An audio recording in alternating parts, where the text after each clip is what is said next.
So this is the A7IV, and I'll cut straight to it. It's a great hybrid camera. It has a 33 megapixel sensor. It shoots 10-bit video up to 4K 60 FPS using a downsampled 7K image quality. It has dual SD slots, one which can take a CF Express Type A card or SD card. It has a full HDMI port and even a shutter protector. Now, I purchased it back in 2021 to replace my A7 III, and it has been my primary camera for photo and video work for the past 3 years. I originally purchased it because I felt like I had maxed out my A7 III, which was also an amazing hybrid camera. However, it had no flip out screen. It wasn't ideal for solo content creation for that case, and it only had 8-bit video, meaning there wasn't much room for color grading if you shot in any of the log modes. The old Sony menu systems were a nightmare, and it still had a crappy old micro HDMI port, and the autofocus was a bit janky for run and gun shooting. The A7 IV seemed like an ideal upgrade, and even in 2024, it holds up extremely well against all of the competition. With that being said, I want to go over all of the pros that I especially like about the camera in my past 3 years of constant usage for both photo and video. Now,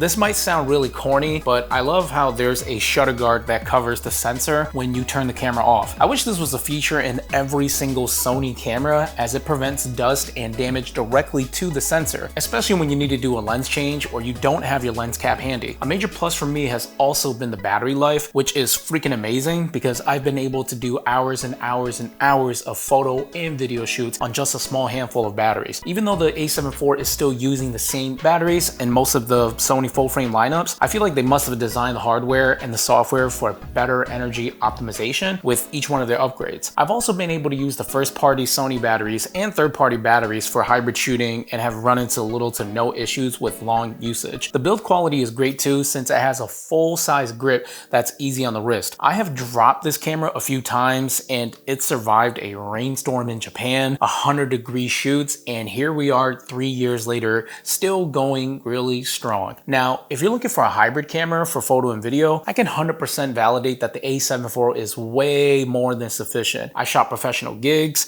content for YouTube, social media, travel, street photography, and I've produced outstanding results that I am very proud of. The image quality for both photo and video are amazing when paired with a decent lens. For video, because it's shooting at 4K with a down-sampled 7K resolution, the image is very sharp. And for photos, 33 megapixels is plenty if you frame your shots right. If customization is your thing, the dials and the menus are all adjustable for quick and easy settings in both photo and video. Now, I have all of my menus and dials customized to quickly switch to the settings that I use the most for photo and video. This helps me speed up my workflow tremendously. It can be a bit overwhelming at first because Sony menus always are, but you learn and catch on really quick as you consistently use it, as is anything else in life. The flip out screen is also very helpful for self-recording, low angle views, high angle views, and because it's touchscreen, you can also control the menus on it along with selecting your focus point. The A7 IV also has a built-in webcam feature, meaning you can connect your camera directly to your computer via USB-C and use it as a video camera. I've used this feature several times on client calls and find it handy when I want to use a better quality camera versus the built-in webcam on my laptop. Plus, it tends to impress them as well when they see how sharp the image quality is on a regular Zoom call.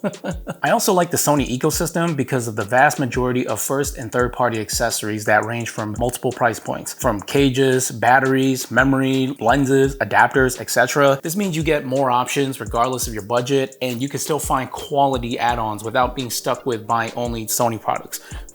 Canon RF. The majority of my accessories and even my main lenses are non-Sony products, and they work great. The camera also has APS-C mode, which means you can use APS-C lenses on it, which will save you some money, but do note that the photos will crop down to 16 megapixels in APS-C mode, and the video also crops in as well to fill in the gap. You basically have to frame properly if this is a route that you choose to go to save money on some lenses. Of course, like all great products, there are some cons when purchasing a hybrid camera like the A7 IV. Outside of photo and video quality, the Sony apps are absolute trash. Connecting via Bluetooth or Wi-Fi is just horrendous. The app is super slow and there's latency with every single command. And honestly, I would just not recommend using it at all unless you're looking to test it out or you just can't get someone behind the camera to press the shoot button for you and you just need to set off the remote timer or something real quick.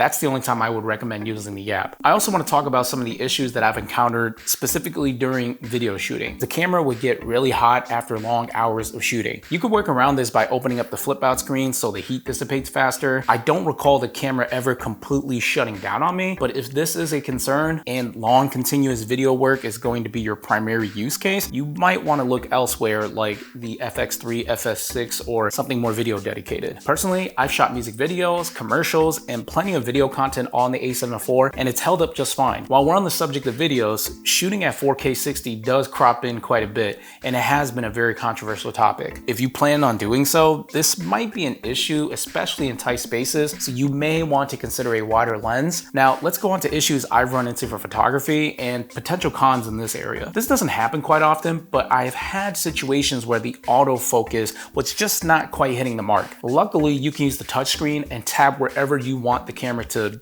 focus on, which quickly resolves the issue, or you can always switch back to manual focus, but this is not ideal if the whole time you're relying on autofocus. For action and wildlife photographers, 10 FPS might be a bit slow, so if you're looking for something fast, you might want to save up for an A1 or an A9III or something within that price range. I know some people don't think 33 megapixels is enough, but honestly, this is only a problem if you really need to punch in or crop in. I've done graduation photos and events where I needed to punch in, and it still looks really good because you're able to shoot uncompressed RAW, which gives you plenty of data for editing. To avoid this, you just really got to learn how to frame and do your best during your shoot so you don't have to crop in unless it's absolutely unavoidable, like situations in a wedding or an event where there's just too many people on the way. Over the years, I've also seen people mention that Sony cameras are just boring. They're more tech than camera, and they prefer the Fuji or the Canon look, which I think is a very silly statement when it comes to digital cameras. Unless you're shooting on film, 99% of these digital cameras produce digital images and videos. Lots of them have a lot of data for you to work on in post. This means it's up to you to create good work that can be edited in post-production. If you're buying a digital camera just to pick through presets and picture profiles, that just tells me you're really too lazy to color grade, and you'd be better off just using a cell phone, which does all of that hard work for you. This is a small nitpick as well, but compared to my FX3 and A7R5, the tilt screen and the EVS screen leave much to be desired, but this is not a major issue for photographers or just content casual creators. The workaround for this is just get a decent field monitor or just do your editing on your computer with a bigger monitor that